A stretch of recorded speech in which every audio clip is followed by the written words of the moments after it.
حقیقت ہے میں صرف احساس ہوں.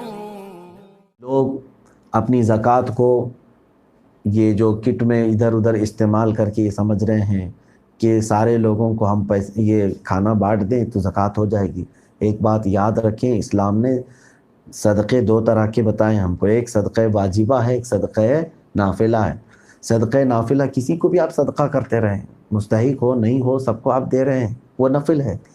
لیکن صدقہ واجبہ جس کو زکوٰۃ کہتے ہیں وہ آپ ہر کسی کو نہیں دے سکتے.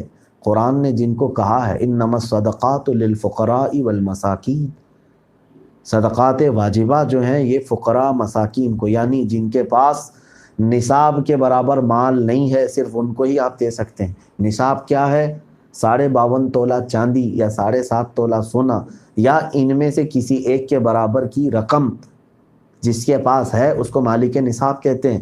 مثال کے طور پر 52.5 تولہ چاندی کی قیمت اگر آج مارکیٹ میں 40,000 ہے فار ایگزامپل، تو جس کے پاس 40,000 سیونگ ہے تو مالک نصاب ہے، اس کو اگر آپ نے زکوٰۃ دیا تو آپ کی زکوٰۃ ادا ہی نہیں ہوئی، آپ کی زکوٰۃ ادا نہیں ہوئی.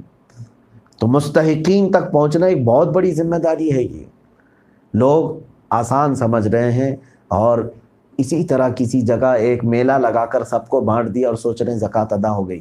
اگر اس میں سے کسی غیر مستحق نے لے لیا تو تمہاری زکوٰۃ ادا ہی نہیں ہوئی اور تم پر وہ وبال ہمیشہ رہے گا زکوٰۃ نہ دینے کا. وہ کیا ہے؟ اللہ تعالیٰ نے فرمایا یکنزون الذهب والفضة ولا ينفقونها في سبيل الله فبشرهم بعذاب أليم. جو لوگ سونا چاندی خزانے کے طور پر جمع کرتے ہیں اور اللہ کی راہ میں اس کی زکوٰۃ نہیں نکالتے، اللہ فرماتا ہے محبوب ان کو بشارت دے دیں کہ دردناک عذاب ان کے لیے تیار ہے. یوم یحمى علیہا فی نار جہنم، اللہ فرماتا ہے کہ ان کو تپایا جائے گا جہنم کی آگ سے. فتقوا بہا جباہہم وجنوبہم، ان کی پیٹھ کو اور ان کی پیشانیوں کو داغا جائے گا جو زکوٰۃ نہیں دیتے تھے یا زکوٰۃ کا مال جن کے پاس رہ گیا تھا. تو یہ یاد رکھ کر کے چلیں کہ زکوٰۃ صرف اعلان نکال کر کے ایک مجمع میں بانٹ دینے کا نام نہیں، بلکہ آپ کو حکم ہے کہ آپ مستحق تک پہنچیں. جب سیدنا ابوبکر صدیق رضی اللہ تعالیٰ عنہ خلافت کے منصب پر قائم ہو کر کے بھی جنگل میں موجود کسی معذور کو کھلانے کے لیے جا سکتے ہیں، وہ ایسے معذور کو جس کے ہاتھ پیر کٹے ہوئے ہیں، صدیق اکبر رضی اللہ تعالیٰ عنہ روزانہ وہاں جا کر اسے روٹیاں کھلا کر کے آتے تھے. تو جب وہ پہنچ سکتے ہیں مستحق تک تو آپ کو کیا ہے؟ آپ یہ سمجھتے ہیں کہ کسی سنستھا میں دے کر کے، سوسائٹی میں دے کر کے میں بری ہو جاؤں؟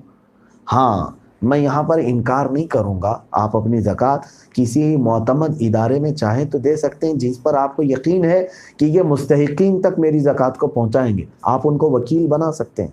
لیکن آج اس زکوٰۃ کا بھی ایک دھندا شروع ہو گیا ہے، بزنس شروع ہو گیا ہے. ہر کسی کو دیکھو وہ زکوٰۃ جمع کر کے فنڈنگ کر رہا ہے. کئی مدرسے بھی ایسے ہیں جن کے ہاں ضرورت سے زیادہ پیسے صرف بینک بیلنس ہیں، جمع ہیں، اور وہ زکوٰۃ بے انتہا جمع کر رہے ہیں.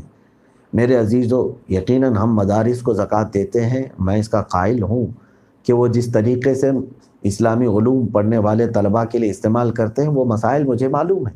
لیکن میں یہاں یہ کہنا چاہتا ہوں کہ زکوٰۃ کا مصرف صرف ایک نہیں ہے جہاں جا کر کے سب خزانے کے طور پر جمع ہو جائے. اب تو اسکول والے بھی زکوٰۃ لے رہے ہیں، بہت سارے ہاسپٹلوں والے اپنے ایک ٹرسٹ بنا کر کے اس میں زکوٰۃ جمع کر رہے ہیں. تو پھر وہ مستحقین کہاں ہیں؟ تمہارے رشتہ دار تو غربا اور مساکین میں ویسے پڑے ہوئے ہیں، آپ ان کو دیکھ ہی نہیں رہے. تو خیال ان کا بھی کریں اور یاد رکھیں ان کے خیال کرنے سے اللہ تعالیٰ کی رحمتیں وسیع ہوں گی اور آپ کے گھر میں برکتیں اور کشادہ ہو جائیں گی. اللہ کریم ہم سب کو کہنے سننے سے زیادہ عمل کی توفیق عطا فرمائے. تو حقیقت ہے میں صرف احساس ہوں.